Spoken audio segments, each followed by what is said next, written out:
মহাগ্রন্থ আল কুরআনুল কারীমের মধ্যে সূরা হাদীদের 20 নম্বর আয়াতের মধ্যে আল্লাহ পাক রব্বুল আলামিন বলেন, ই'লামু আন্নামাল হায়াতুদ দুনিয়া লাইবুন ওয়া লাহবুন ওয়া যিনাতুন ওয়া তাফাখুরুন বাইনাকুম ওয়া তাকাসুরুন ফিল আমওয়ালি ওয়াল আওলাদ কামাসালি গায়দিন আ'জাবাল কুফফারা নাবাতুহু ثم يهيج فتراه مصفرا ثم يكون حطاما وفي الآخرة عذاب شديد ومغفرة من الله ورضوان وما الحياة الدنيا إلا متاع الغرور. মুসলমান ভাইরা, আল্লাহ পাক রব্বুল আলামিন মহাগ্রন্থ আল কুরআনুল কারীমের সূরা হাদীদের 20 নম্বর আয়াতের মধ্যে বলেন, সারা পৃথিবীর মানুষদেরকে জানিয়ে দেন, যারা দুনিয়ার ধোঁকার মধ্যে পড়ে আছে তাদেরকে সম্বোধন করে আল্লাহ পাক বলেন, তোমরা জেনে রাখো দুনিয়ার জীবন হচ্ছে পার্থিব জীবন, হচ্ছে ধোঁকার জীবন।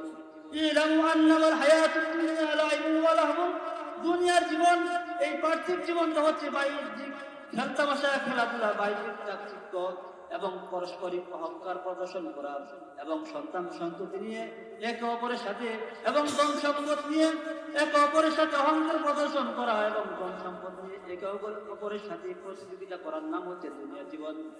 মুহতারাম হাজিরিন, আল্লাহ পাক বোঝাতে চাচ্ছেন যে দুনিয়ার জীবন হচ্ছে বাহ্যিক চাকচিক্য, বাহ্যিক শুধুমাত্র কেবলমাত্র খেলতামাশা দুনিয়ার জীবন, একে অপরের সাথে অহংকার করা জীবন দুনিয়ার জীবন, সন্তান সন্ততি এবং ধন সম্পদের আধিক্যতা নিয়ে মানুষ কি করে অপরের সাথে অহংকার প্রদর্শন করে।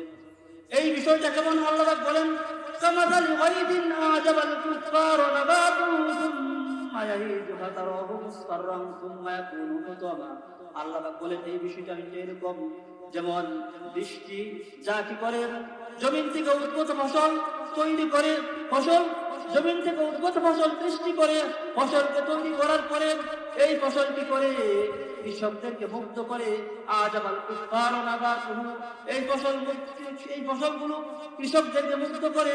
নাবাতুহু সুম্মা ইয়াহিজু ফাতারাহু মুসফাররান, এরপরে এই ফসলগুলো কিভাবে পরিপক্ক হয়ে যায়, ফসলগুলো পেকে শুকিয়ে যায়, এরপরে এই ফসলগুলো হলুদ বর্ণ হয়ে যায়, এরপরে এই ফসলগুলো চূর্ণ বিচূর্ণ হয়ে নিঃশেষ হয়ে যায়।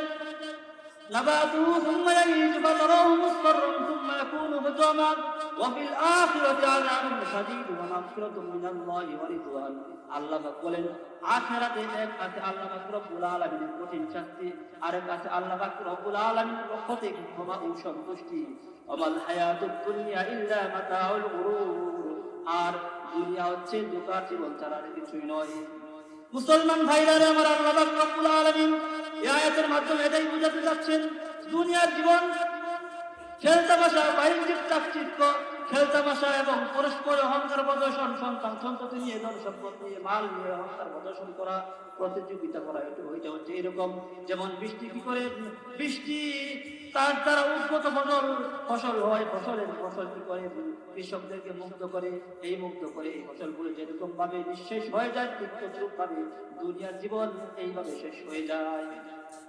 মুসলমান ভাইরা আমার, এই আয়াতের ব্যাখ্যায় মুফাসসিরুল কেরাম তাফসীরের কিতাবে লেখেন, মুফাসসিরুল কেরাম এই আয়াতের ব্যাখ্যায় লেখেন, এই আয়াতের দ্বারা আল্লাহ পাক রব্বুল আলামিন এটা বোঝাতে যাচ্ছেন মানুষের জীবন হচ্ছে দুনিয়ার জীবনে, মানুষের জীবনে বিভিন্ন দিক রয়েছে।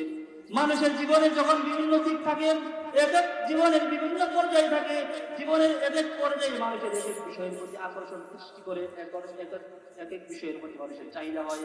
যেমন ছোট্টবেলায় মানুষ যখন ছোট থাকে, শৈশবে মানুষ কি করে তার আকর্ষণ সৃষ্টি করে খেলাধুলার প্রতি, মানুষের যখন আকর্ষণ থাকে খেলাধুলার প্রতি, এরপরে এই মানুষটা যখন আরেকটু বড় হয় তখন তার চাহিদা হয় সাজসজ্জা বেশভূষার প্রতি, তখন কি করে সে সাজসজ্জা গ্রহণ করে, মানুষের সাথে অহংকার প্রদর্শন করে, মানুষের সাথে অহংকার করে, আর কি করে সাজসজ্জা করে মানুষের সাথে প্রতিযোগিতা করে।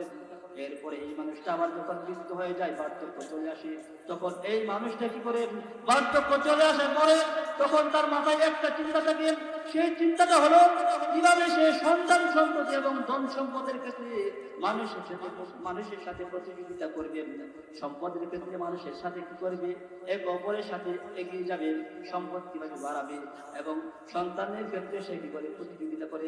মুসলমান ভাইরা আমার, এই মানুষটার জীবনে যখন শেষ পর্যায়ে চলে আসে তখন সে নিজে নিজে চিন্তা করে আর হাসে। তার জীবনে এমন বিষয়ে সে গুরুত্ব দিয়েছে, এমন বিষয়ে সে চিন্তা ফিকির করে, আর সে মনে করে হায় হায় আমি আমার শৈশবে এমন বিষয় নিয়ে আমি চিন্তা করতাম, এমন বিষয় নিয়ে আমি চিন্তা ফিকির করতাম, এমন বিষয়কে আমি নিজের আপন মনে করতাম। তখন সে একবার হাসে। মুহতারাম হাজিরিন, এইভাবে মানুষ যখন মৃত্যুর সময় চলে আসে, মৃত্যু শয্যায় শায়িত হয়ে যায়, তখন ওই মানুষটার মনের মধ্যে সারা দুনিয়াটা একটা ধোকার বস্তু মনে হয়। তখন তার কাছে মনে হয় আমি বুঝি এই দুনিয়ার ধোকাই করে আমার সারা জীবন শেষ করে ফেলেছি। এইভাবে মানুষের কি হয়, মৃত্যু হয়ে যায়। অথচ আল্লাহ পাক রব্বুল আলামিন বলেন, আল্লাহ পাক রব্বুল আলামিনের ঘোষণা, মানুষের জন্য এই দুনিয়ার জীবন ধোঁকা ছাড়া আর কিছুই না। মানুষ করে ধন সম্পদের পিছনে পড়ে।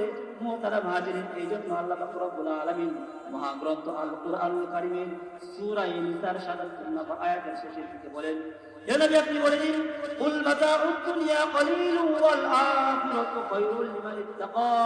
হে নবী আপনি বলে দিন, দুনিয়ার জীবন হচ্ছে এমন সামান্য, আখিরাতের তুলনায় দুনিয়ার জীবন খুবই সামান্য, খুবই নগণ্য। ওয়াল আখিরাতু খায়রুল লিমান ইত্তাকা, আর আখিরাতের জীবন হচ্ছে আসল জীবন। মুতাবিল লোকদের জন্য, যারা আল্লাহকে ভয় করে তাদের জন্য আখিরাতের জীবন হচ্ছে আসল জীবন।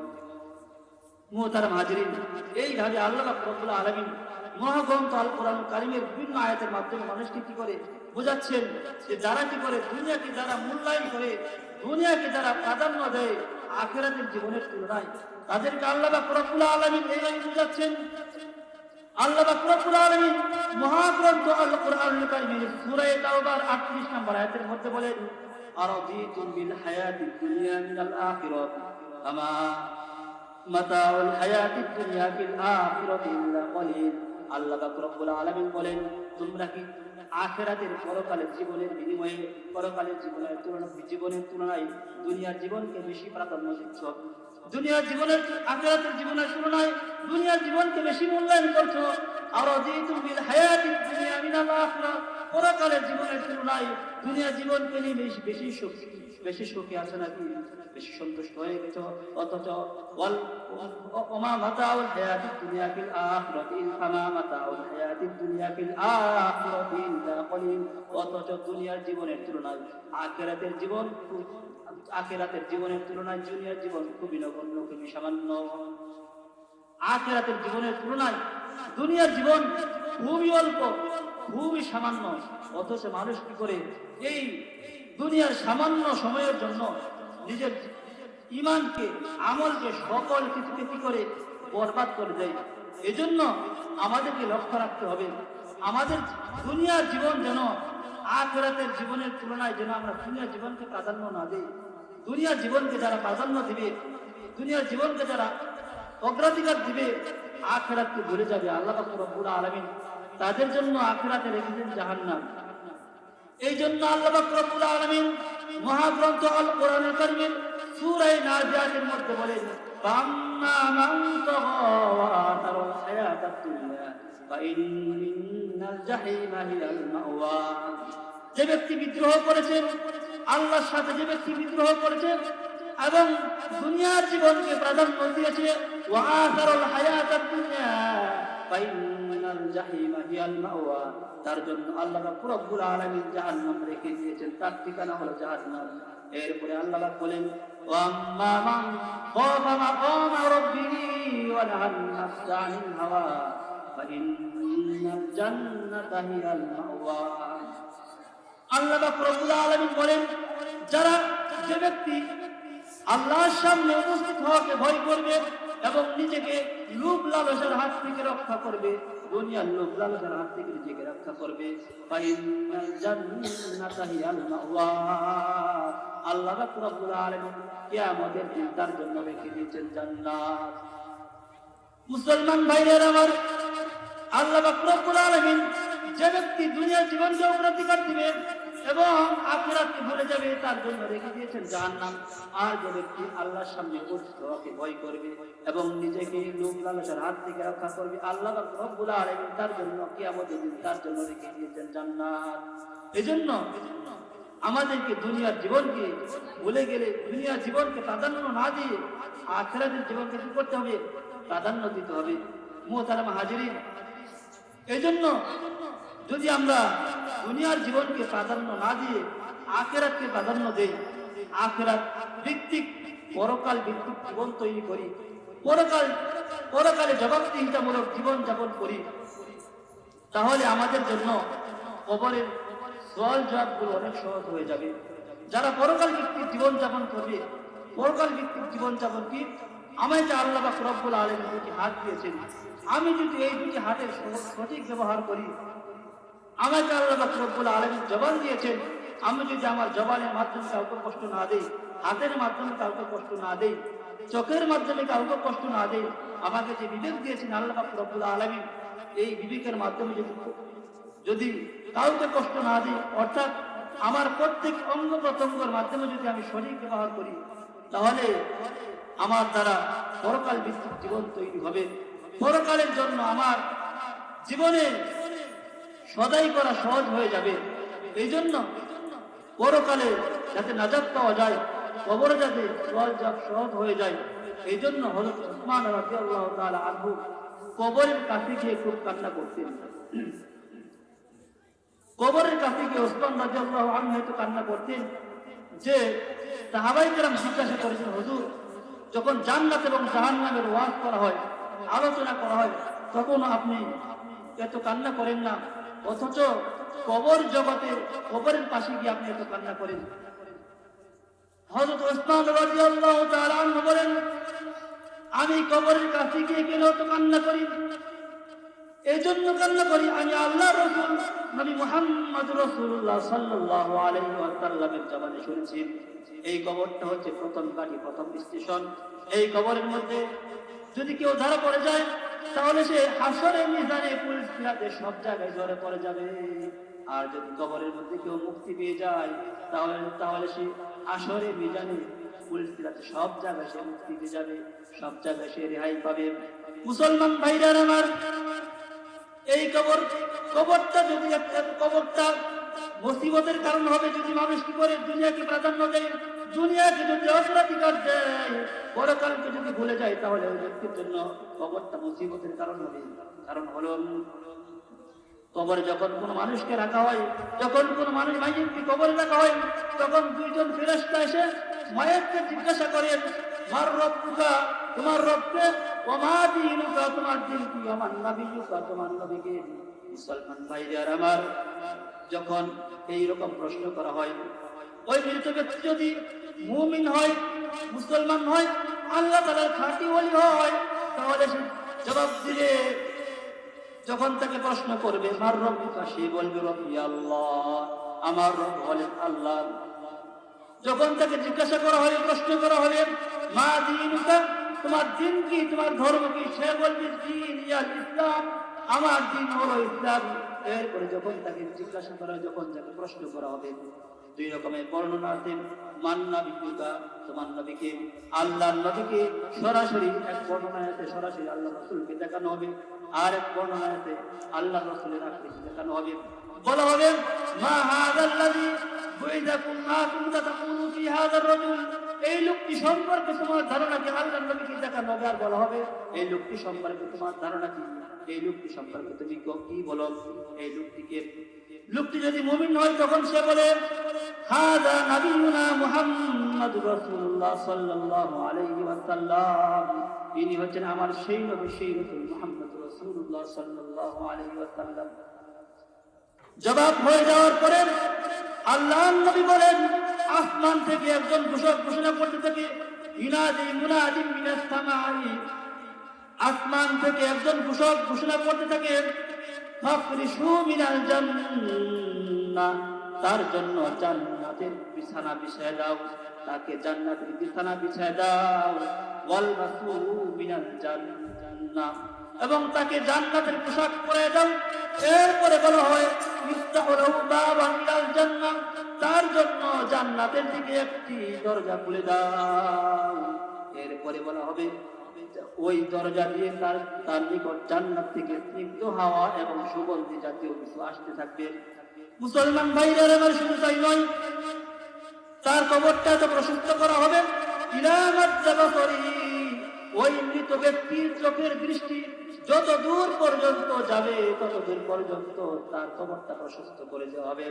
মুসলমান ভাইরা, শুধু তাই নয়, এরপরে আল্লাহ নবী বলেছেন এই ব্যক্তির জন্য, এই ব্যক্তিকে বলা হবে নামকা নামিল আরুস, তুমি ঘুমিয়ে যাও ওই ব্যক্তির মতো, ওই নতুন জামাইয়ের মতো, যে নতুন জামাই বাসর করে ঘুমিয়ে যায়, তাকে কেউ ডেকে তুলতে পারে না। এরপরে এই ব্যক্তিকে এইভাবে জান্নাতের নাজিয়ার মধ্যে রাখা হবে। মুসলমান ভাইরা আমার, এরপরে হাসর নাসর হবে। قالوا يا ويلنا من بعثنا, এই মুমিন ব্যক্তি বলবে কে আমাকে আরামের ঘুম থেকে জাগ্রত করলো। قالوا يا ويلنا من بعثنا من مرقدنا, গায়েব থেকে আওয়াজ আসবে হাযা মা ওয়াদা রহমান ওয়া সাদাকাল মুরসালুন, এটা হচ্ছে রহমানের ওয়াদা, আল্লাহ পাকের ওয়াদা, আর নবী সত্য বলেছিলেন। মুসলমান ভাইরা আমার, ভালো করে খেয়াল করবেন, কবরের মধ্যে যখন মৃত ব্যক্তিকে রাখা হলো, ওই মৃত ব্যক্তি যদি মুনাফিক হয়, কাফের হয়, বেঈমান হয়, ফুজ্জার হয়, পাপিষ্ঠ হয়, ওই ব্যক্তিকে যখন জিজ্ঞাসা করা হবে তোমার রব্বুকা, তোমার রব কি, ওমা দীনুকা, তোমার দিন কি, ওমান নাবিয়্যুকা, তোমার নবী কে, এরকম ভাবে যখন ওই মুনাফিক মৃত ব্যক্তিকে জিজ্ঞাসা করা হয়, ওই লোকটি বলে হাই হা হা লা আদরি, হাই আমি জানি না আমার রবকে, হা হা লা আদরি, আমি জানি না আমার রব। এরপরে যখন আল্লাহর নবীকে দেখিয়ে জিজ্ঞাসা করা হয় মা কুনতা তাকুলু হাযা রাজুল, মা হাযা রাজুলুল্লাযী বুইসা ফীকুম, এই লোকটিকে যাকে তোমাদের মাঝে প্রেরণ করা হয়েছিল, যাকে তোমাদের মাঝে পাঠানো হয়েছিল, তখন ওই মৃত ব্যক্তি, মুনাফিক মৃত ব্যক্তি, কাফের পাপিষ্ঠ মুনাফিক ব্যক্তি বলতে থাকে হা হা লা আদরি, আমি জানি না, আমি চিনি না এই লোকটিকে। মুসলমান ভাইরা আমার, এরপরে ফেরেশতা বলে আমরা জানতাম তুমি এরকমই প্রশ্নের উত্তর দিবে। এরপরে আল্লাহর নবী বলেন, হাদিসের মধ্যে বলেছেন ইনাদি মুনাদি মিনাস সামাই, আসমান থেকে একজন ঘোষণা করতে থাকে আফরিশু মিনান নার, এই লোকটিকে জাহান্নামের বিছানা বিছিয়ে দাও, এই লোকটিকে জাহান্নামের বিছানা বিছিয়ে দাও, আফরিশু মিনান নার। এরপরে আল্লাহর নবী বলেন ওয়ালবাসু মিনান নার, এই লোকটিকে জাহান্নামের পোশাক পরে দাও। এরপরে বলা হবে ইফতাহু লাহু বাবান ইলান নার, তার জন্য জাহান্নামের একটি দরজা খুলে দাও। মুসলমান ভাইরা আমার, এরপরে এই ব্যক্তির জন্য জাহান্নামের দরজা খোলা হবে, জাহান্নামের উত্তপ্ত বাতাস তার দিকে আসতে থাকবে। শুধু তাই নয়, আল্লাহর নবী বলেন এই ব্যক্তিকে তাকে এইভাবে শান্তি দেওয়া হবে যে কবরকে আদেশ করা হবে, কবরের এক পাশের মাটি তাকে এমন ভাবে চাপ দিবে, কবরের এক পাশের মাটি তাকে এমন ভাবে চাপ দিবে, এক পাজরের হাড় আরেক পাজরের মধ্যে ঢুকে যাবে, এইভাবে তাকে কিয়ামত পর্যন্ত তাকে চাপ দেওয়া হবে। মুসলমান ভাইরা আমার, এইভাবে কিয়ামত পর্যন্ত তাকে শাস্তি দেওয়া হবে। সুতরাং আমাদেরকে পরকাল ভিত্তিক জীবন তৈরি করতে হবে, কবরে যাতে আমাদের জন্য সহজ হয়, এই জন্য আমাদেরকে চেষ্টা করতে হবে, এই জন্য আমাদেরকে আখিরাতের ফিকির করতে হবে। এবার আসি যে কবরের শাস্তি কোন আমল করলে আমরা কবরের শাস্তি থেকে মুক্তি পাবো, কোন আমল করলে আমাদেরকে কবরের আযাব থেকে রেহাই দিবে, কোন আমল, সেই বিষয়টি আল্লাহ নবী সাল্লাল্লাহু আলাইহি ওয়াসাল্লাম হাদিস শরীফে বলেছেন। আল্লাহ নবী বলেন কোন ব্যক্তি যদি প্রত্যেক রাত্রে এশারের নামাজের পরে প্রত্যেক রাত্রে যদি কোনো ব্যক্তি সূরাতুল মুলক তেলাওয়াত করে, কোন বান্দা যদি সূরাতুল মুলক তেলাওয়াত করে, সূরাতুল মুলক তেলাওয়াত করার কারণে ওই সূরাতুল মুলক করে ওই কবরের মধ্যে শাস্তি থেকে মানুষ মুর্দাকে করে মুক্ত করে দেয়। যখন কোন কবরে শাস্তি আসতে থাকে, মুর্দারের মৃত ব্যক্তির মাথার দিক থেকে যদি শাস্তি আসতে থাকে, তখন সূরাতুল মুলক বলে এই দিক দিয়ে শাস্তি আসা যাবে না, কারণ এই লোক আমাকে তেলাওয়াত করেছে, আমাকে প্রত্যেক রাতে তেলাওয়াত করেছে। যদি ওই বান্দার ওই মৃত ব্যক্তির পায়ের দিক থেকে কোনো শাস্তি আসতে থাকে, তখন ওই সূরাতুল মুলক বলে এই দিক দিয়ে আসা যাবে না, আমাকে তেলাওয়াত করেছে। এইভাবে যদি সূরাতুল মুলক যদি ওই মুর্দার ব্যক্তি ডান পাশ থেকে আযাব আসতে থাকে, তখন সূরাতুল মুলক বলে এই দিক দিয়ে কোনো শাস্তি আসা যাবে না, এই বান্দা আমাকে প্রত্যেক রাত্রে তেলাওয়াত করেছে, যদি বাম দিক থেকে আযাব আসতে থাকে তাহলে সূরাতুল মুলক বলে আমাকে তেলাওয়াত করেছে এই দিক দিয়ে আযাব আসা যাবে না। সূরাতুল মুলকের প্রথম আয়াত হলো তাবারাকাল্লাযী বিয়াদিহিল মুলক ওয়া হুয়া আলা কুল্লি শাইইন কাদির। মুহতারাম হাজিরিন, দুনিয়া এমন মায়া মহব্বতের মানুষের জন্য, তবুও মানুষ কি করতে পারে না, দুনিয়ার জীবনকে বলতে পারে না। মুহতারাম হাজিরিন, দুনিয়া তো মায়া তো মহব্বত। আল্লাহর নবী বলেন লাউ আন্না ইবনা আদম উতিয়া ওয়াদিয়ান মালআন মিন যাহাবিন হাব্বা ইলাইহি তানিয়াত ওয়া লাউ উতিয়া তানিয়ান হাব্বা ইলাইহি সালিসান লা ইয়াসুদু জাওফা ইবনি আদম ইল্লা তুরাব। আল্লাহর নবী সাল্লাল্লাহু আলাইহি ওয়াসাল্লাম বলেন, যদি কোনো ব্যক্তিকে, যদি কোনো বনি আদম সন্তানকে স্বর্ণে ভরা একটি মাঠ দেওয়া হয়, একটি উপত্যকা দেওয়া হয়, স্বর্ণে ভরা একটি মাঠ দেওয়া হয় কোনো বনি আদম সন্তানকে, তাহলে সে আরেকটি তথাপিও সে আরেকটি স্বর্ণে ভরা মাঠের কামনা করবে। আল্লাহর নবী বলেন ওয়ালাউ উতিয়া সানিয়া, যদি তাকে দ্বিতীয় আরেকটি স্বর্ণে ভরা মাঠ দেওয়া হয়, স্বর্ণে ভরা উপত্যকা দেওয়া হয়, তথাপি সে তৃতীয় আহাব্বা ইলাইহি সালিসান, তৃতীয় আরেকটি স্বর্ণে ভরা মাঠের কামনা করবে, আশা করবে।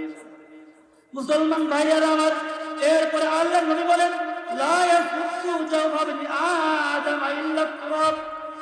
বনি আদম সন্তানের কবরের মাটি ছাড়া তার পেট, তার আশা আকাঙ্ক্ষার কিছুতেই মিটবে না। আদম সন্তানের কবরের মাটি ছাড়া তার আর কোনো কিছুতেই সারা দুনিয়া যদি তাকে দেওয়া হয় তার কি হবে না, আশা আকাঙ্ক্ষা মিটবে না। আল্লাহর নবীর এই হাদিসের মাধ্যমে আমরা জানতে পারি, আমরা বুঝতে পারি স্বর্ণে ভরা একটি মাঠ কি কোনো মানুষের আসলে কি বলেন নাই। এর মানে হলো তাম দুনিয়া যদি কোন মানুষকে দেওয়া হয়, তারপরে কি হবে না, সে কি করবে, আরেকটি দুনিয়ার জন্য সে আকাঙ্ক্ষা করবে। এই জন্য ইমাম ইবনুল কাইয়িম রাহমাতুল্লাহি আলাইহি আল ফাওয়াইদ কিতাবের 64 নম্বর পৃষ্ঠায় লিখেন মা মাজা বিনাদ দুনিয়া আহলাম ওয়া মা বাকিয়া মিনহা আমানি আল ওয়াক্তু বাইনাহুমা দাইউ। ইমাম ইবনুল কাইয়িম রাহমাতুল্লাহি আলাইহি বলেন, দুনিয়ার মানুষদেরকে বলেন দুনিয়া সম্পর্কে কত চমৎকার করে তিনি লিখেছেন, মানুষের জীবনের যে অংশটা, যে সময়টা চলে গেছে সেটি হচ্ছে আজ একটি স্বপ্ন। কি বলেন মা মাজা বিনাদ দুনিয়া আহলাম, মানুষের জীবনের যে অংশটা, জীবনের যে সময়টা চলে গেছে সেটি আজ একটি স্বপ্ন। এরপর ইমাম ইবনুল কাইয়িম রাহমাতুল্লাহি আলাইহি বলেন ওয়া মা বাকিয়া মিনহা আমানি, আর যে সময়টা সামনে আছে, যে সময়টা সামনে আছে ওইটা হচ্ছে তার একটি আকাঙ্ক্ষা। অর্থাৎ মানুষ বৃদ্ধ হয়ে যাওয়ার পরে তার মনের মধ্যে একটি আকাঙ্ক্ষা জাগে, এই করবো, সেই করবো, এরকম করবো, এরকম করবো, এইভাবে তার মনের মধ্যে আকাঙ্ক্ষা জাগে। যতদিন বেঁচে থাকবে ততদিন তার সামনে যা কিছু থাকবে সবকিছু বেশি আকাঙ্ক্ষা করবে। ইমাম ইবনুল কাইয়িম বলেন এর মাঝখান দিয়ে সময় সব চলে যাচ্ছে। এরপরে বলেন দুনিয়া সম্পর্কে, দুনিয়াদার সম্পর্কে, দুনিয়াকে যারা ভালোবাসে তাদের সম্পর্কে ইমাম ইবনুল কাইয়িম রাহমাতুল্লাহি আলাইহি বলেন ওয়া মান ইয়াসহাবিদ দুনিয়া ইয়াকুন মিথলা কাবিলিন আলাল মাই খানাতু ফুরুজুল আসাবি'i। যারা দুনিয়াদার, যারা দুনিয়াকে বেশি মহব্বত করে, দুনিয়াকে বেশি ভালোবাসে, তাদের উদাহরণ হচ্ছে এরকম যে কোনো ব্যক্তি দুই মুষ্টি পানি, দুই মুঠ দ্বারা, দুই হাত দ্বারা দুই মুষ্টি পানি কি করে যে খাম খায় ধরেছে, কি বলেন তার হাতে কয় ফুটা পানি থাকবে বলেন, তার হাতে এক ফুটা পানি থাকবে না। দুই মুঠ দিয়ে দুই মুষ্টি পানি যদি কেউ ধরে দুই হাত দ্বারা, আঙ্গুলের ফাঁক দিয়ে সব পানি করে যাবে, চলে যাবে। এর মানে হলো ওমাইয়া সাবিত দুনিয়া ইয়াকুল মিথলা কাবিদিন আলাল মাই খানাতু ফুরুজুল আসাবি, তার সাথে ওই দুনিয়াদার ব্যক্তির সাথে তার আঙ্গুলের ফাঁক তার সাথে কেয়ারত করবে। ঠিক তদ্রুপ কোন ব্যক্তি যদি দুনিয়াকে আঁকড়ায় ধরে দুনিয়ার পিছনে লেগে থাকে, আখিরাতকে ভুলে যায়, ওই ব্যক্তির উদাহরণ ঠিক ওইরকম, ওই দুনিয়া তাকে এরকম ধোঁকা দিয়ে চলে যাবে। মুসলমান ভাইরা আমার, এই দুনিয়া থাকবে না, দুনিয়ায় কোনো কিছু থাকবে না। কি বলেন থাকবে নাকি? থাকবে। দুনিয়াতে কোনো কিছুই অবশিষ্ট থাকবে না, সব শেষ হয়ে যাবে। মুসলমান ভাইরা আমার, সারা বছর লেখাপড়া করার পরে যেরকম পরীক্ষা দেওয়ার একটি সময় আসে, পরীক্ষার একটি দিন আসে, সারা মাস চাকরি করার পরে যেরকম ভাবে বেতন পাওয়ার একটি সময় আসে, বেতন পাওয়ার একটি দিন আসে, সারা বছর সারা জীবন চাকরি করার পরে পেনশন পাওয়ার যেরকম একটি দিন আসে, সারা বছর ব্যবসা করার পরে যেরকম ভাবে হিসাব নিকাশের একটি দিন আসে, ঠিক তদ্রুপ এই দুনিয়ার একটি সমাপ্তি হবে, দুনিয়ার একটি শেষ হবে। যেদিন দুনিয়া সমাপ্তি হবে, আল্লাহ রাব্বুল আলামিন নির্ধারিত সময়ের মধ্যে দুনিয়াকে খতম করে দিবেন, দুনিয়া শেষ করে দিবেন, কোনো কিছুই অবশিষ্ট থাকবে না। আল্লাহ পাক বলেন, কুল্লু মান আলাইহা ফানিন ওয়া ইয়াবকা ওয়াজহু রাব্বিকা যুল জালালি ওয়াল ইকরাম।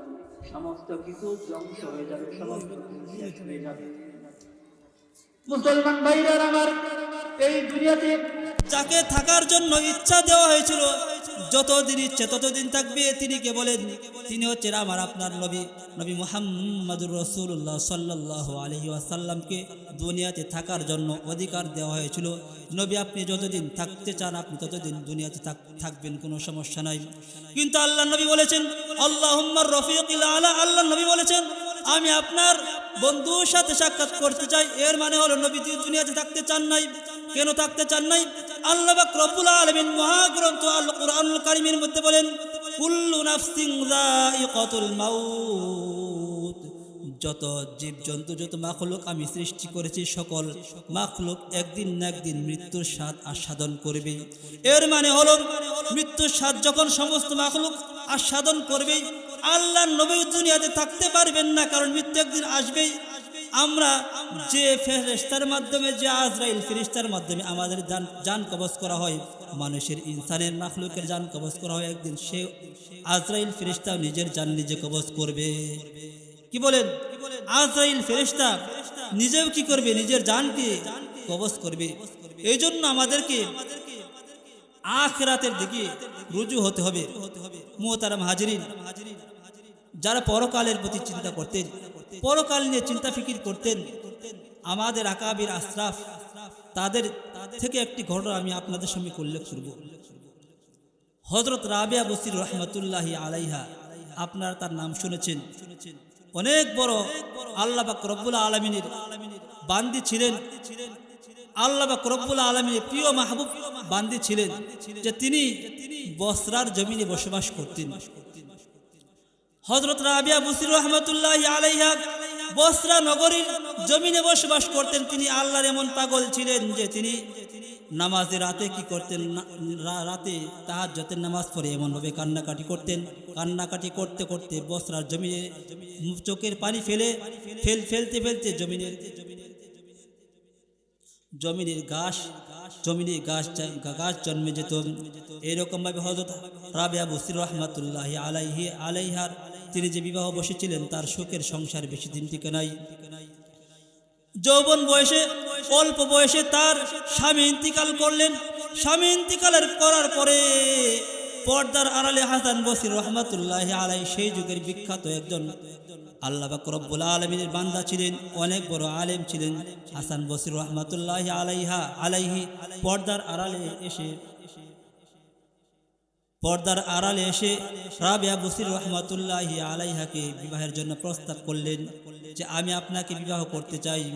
রাবিয়া বসরি রাহমাতুল্লাহি আলাইহা বলেন, আমাকে বিবাহ করতে হলে আপনাকে 4টি প্রশ্নের জবাব দিতে হবে।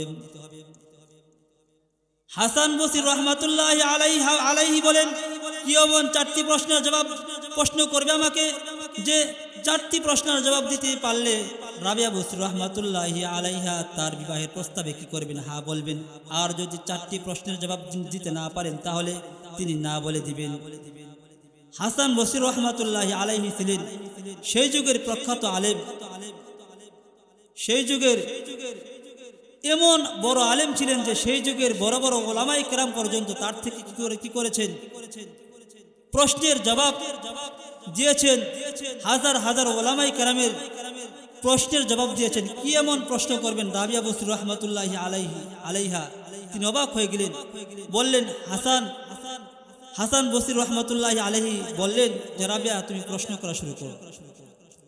রাবিয়া বসরি রাহমাতুল্লাহি আলাইহা প্রশ্ন করা শুরু করলেন, হাসান আমার এক নম্বর প্রশ্ন হলো, এই দুনিয়াতে ভালো মানুষও আছে, মন্দ মানুষও আছে। আল্লাহ পাক রব্বুল আলামিন হাশরের ময়দানে দুনিয়াতে যেরকম ভাবে মানুষ মানুষকে ধোঁকা দেয়, খারাপ মানুষগুলো ভালো মানুষের সাথে লুকিয়ে থেকে তারা কি করে, নিজেকে প্রকাশ করতে চায় না, নিজেকে লুকাইয়া রাখে। ওই সময় মানুষগুলোকে আল্লাহ পাক রব্বুল আলামিন খারাপ মানুষের সাথে ভালো মানুষের থাকতে দিবেন না, অর্থাৎ মানুষদেরকে, খারাপ মানুষদেরকে ভালো মানুষ থেকে পৃথক করে ফেলবেন। আল্লাহ পাক রব্বুল আলামিন ঘোষণা করবেন, ওয়ামতাজুল ইয়াউমা আইয়ুহাল মুজরিমুন, হে আমার অপরাধী বান্দারা, আমার পাপিষ্ঠ বান্দারা, তোমরা আমার ওলিদের থেকে, আমার নেককার বান্দাদের থেকে পৃথক হয়ে যাও। আল্লাহ পাক রব্বুল আলামিন হাশরের ময়দানে খারাপ লোকদেরকে ভালো মানুষদেরকে পৃথক করে দিবেন।